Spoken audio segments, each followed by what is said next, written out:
ආයිබෝන් සුබ දවසක් කියලා ප්‍රාර්ථනා කරනවා. අද ලස්සන සීගිරි අපේ YouTube channel එකත් එක්ක එකතු වෙලා ඉන්න යාළුවෝ සියලුම දෙනාට. ඉතින් සීගිරි හුලං එක්ක ඉතින් ඔයගොල්ලන්ට සද්ද ඇහෙනවා ඇති.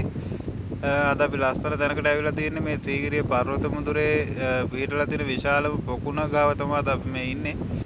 ඉතින් ඔයගොල්ලන්ට ආවට ඔයගොල්ලෝ වැඩි ලන් නොවන තැන් කිහිපයක් අද අපි පෙන්වන්න ලෑස්ති කරගෙන ඉන්න වීඩියෝ එක. ඉතින් දිගටම රැඳිලා ඉන්න වීඩියෝ එකත් එක්ක ඉතින් පොකුණ වටේටම ගිහිල්ලා ඔයගොල්ලන්ට පෙන්වන්න. ඉතින් මේකේ තියෙන ලස්සන සහ විශාලත්වයේ ගැඹුර. ඉතින් ඒ වගේම තමයි අපේ හෙළ ඉංජිනේරු තාක්ෂණයේ මහිමේ කියාපාන අපූර්ව නිර්මාණයක් මේක. ඉතින් මේක ගැන චුට්ටක් කිව්වොත් මේක බොහෝ විට හඳුන්වන්නේ රාජකීය පොකුණට. ඉතින් මේක ගැන වැදගත් ඉතින් කරුණු ගොඩක් තියෙනවා කියන්න.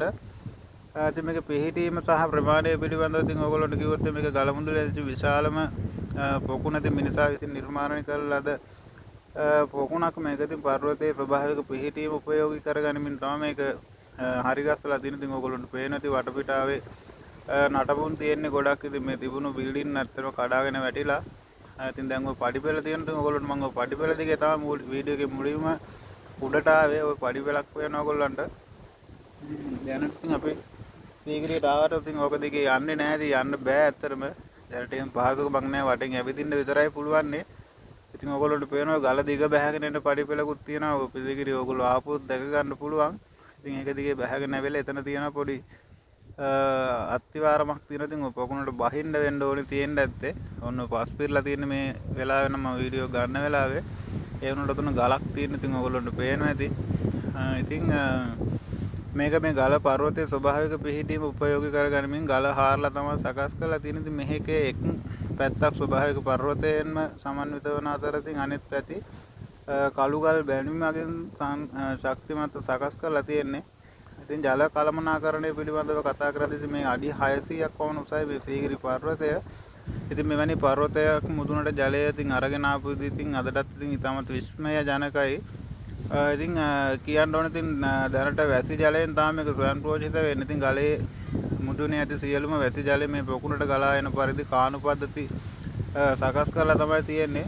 ඉතින් ජල පීඩනය පිළිබඳව කතා කරද්දී ඉතින් පහළ පිහිටි ජල උද්‍යානයේ සිට ජල පීඩනය මගින් ඉහළට ජලය රැගෙන තාක්ෂණයක්ද මෙහි දක්නට ඇත. ඉතින් විශේෂඥයින් ඒ වගේම විද්‍යාඥයින් මේ පිළිබඳව හොයලා බලන විශ්වාස කරනවා. ඉතින් මේක ප්‍රයෝජනයට විදිහට ගත්තයි කියලා ඉතින් දැනට අපිට දැනගන්නට ලැබෙන්නේ ඉතින් මේක ප්‍රධාන වශයෙන්ම කාශ්‍යප රජුගේ සහ රාජකීය පවුලේ ස්නානය සඳහා භාවිත කරන්නට ඇතැයි සැලකෙනවා.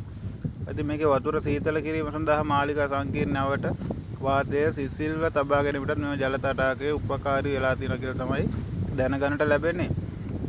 ඉතින් ආරක්ෂාව පිළිබඳව කතා කරද්දී නියන් කාලවලදී ප්‍රයෝජන ගැනීමට අවශ්‍ය ජලය මෙහි ගබඩා කරලා තියාගෙන තියෙනවා.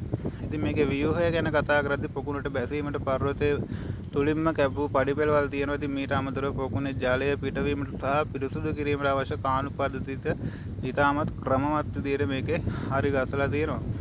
ඉතින් ඔයා දන්නවද මෙතරම් උසක තිබුණත් අතීතයේ මෙම පොකුණ කිසි විටකත් හිස් නොවූ බවට කියවෙනවා. ඉතින් එය ඊතරම්ම දියුණු ජල කළමනාකරණ පද්ධතියකින් යුක්ත වෙලා තියෙනවා.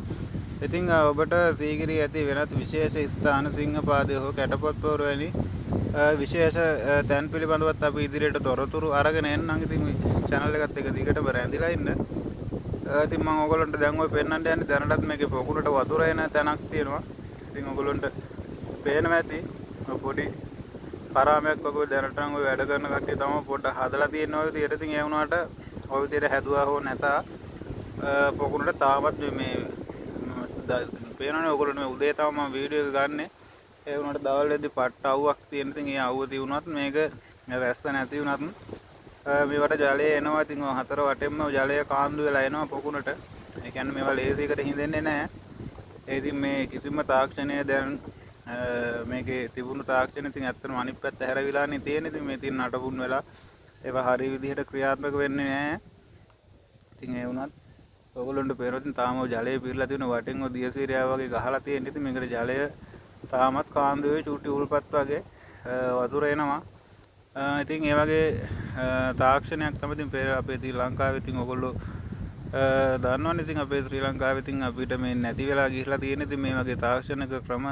ඉතින් ඒ වුණාට මේවා ඉතින් අපේ රජ කාලේ රජවරුන් කරවපුවා. ඉතින් ඒතකොට රජ කාලේ හිටපු අපි වගේම මිනිස්සු තමයි මේ සියලුම ඉදිකිරීම් කටයුතු ඒ වගේ මේවා නඩත්තු කටයුතු සිදු කරලා තියෙන. ඉතින් ඇත්තටම ඉතින් ප්‍රෞඩ ඉතිහාසයක් තියෙන රටක් විදිහට ශ්‍රී ලංකාව. ඉතින් මේ වගේ තැන් ඉතින් ඉතාමත් විස්මයජනක ලෝකේ ලෝක පුදුමයක් වෙලානේ තියෙන. ඉතින් මේ සීගිරිය කියලා ඉතින් ඕගොල්ලෝ දැක්කට පස්සේ ඉතින් මම ඉදිරියට වීඩියෝ අරගෙන එන්නම් පල්ලෙහා ඉඳලා. ඉතින් මම මේ ගල මුදුනේ වීඩියෝ තමයි ඕගොල්ලන්ට ගොඩක් අරගෙන ආවේ. ඉතින් channel එකත් එක්ක ඕගොල්ලෝ දිගටම රැඳිලා ඉන්නවා කියලා ඉතින් අපිට දැනුනොත් ඉතින් subscribe කරලා එකතු වෙලා ඉන්නවයි කියලා දැනුනොත් ඉතින් අපිටත් පුළුවන් ඔයාලා වෙනුවෙන් ලස්සන සාරදගත් වීඩියෝ ඉදිරියට දිගටම අරන් එන්න. ඉතින් ඒ දේ කරලා දෙන්න. ඉතින් මේ ඕගොල්ලෝ ඇක්ටිව් ගතියක් නැති නිසා තමයි ඉතින් අපි වැඩි channel එකට වීඩියෝ අරන් එන්නේ නැති. ඉතින් ඕගොල්ලන්ට මම zoom කරලා පෙන්නනවා. ඉතින් සිංහාසනේ ඉතින් ඒ පිළිබඳවත් අපි ඉදිරි දිනකදී කතා කරමු. ඔතන තියෙන රවුමක් වගේ එකක් මේව තාම කැණීම් කරලා හරියට හොයාගෙන නැහැ මොනවද කියලා. අපි ඉතින් ඒ පිළිබඳවත් ඕගොල්ලන්ට ඉතාමත් විශ්වාසදායී සහ වැදගත් කරුණු අරන් එන්නම්. ඉතින් ඔය වගේ දෙයක් තමයි මේ පොකුණ ගැන කියන්න තියෙන්නේ. මේකේ පොකුණු රාශියක් තියෙනවා. මම කලින් වීඩියෝ එකක අරන් ගිහලා තියෙනවා චූටි පොකුණු, ගල් පොකුණු, ඒ කියන්නේ ශිලා පොකුණු කියලා හඳුන්වන පොකුණ පිළිබඳවත් ඔයගොල්ලන්ට චූටි වීඩියෝ එකක් අරගෙන ආවිල්ලා තියෙනවා.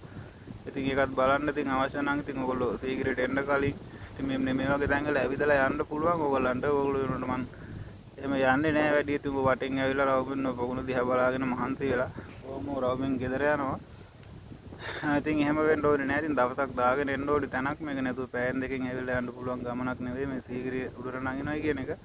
හොඳයි එහෙනම් අපි මේ පිළිබඳව දවසක් කතා කරමු. එහෙනම් ඔයාලා හැමෝටම සුබ දවසක් සුබ අනාගතයක් වේවා.